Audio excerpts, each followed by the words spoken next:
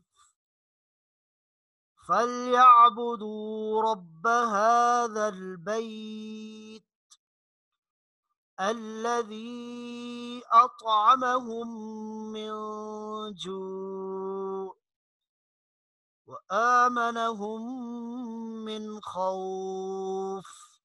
جی اب اس سورہ مبارکہ میں آپ نے جو قواعد پڑھے ہیں ان کا بھی اجرا کرنا ہے. وہ بھی آپ نے جو قاعدہ جہاں لگ رہا ہے وہ بھی لکھ کے لانا ہے اور گروپ میں شیئر کرنا ہے.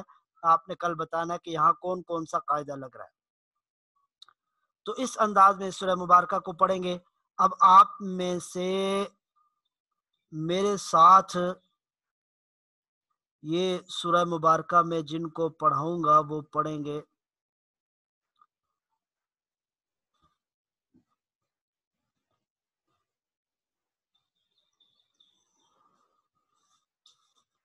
جی یہ معراج راجپوت صاحب موجود ہیں.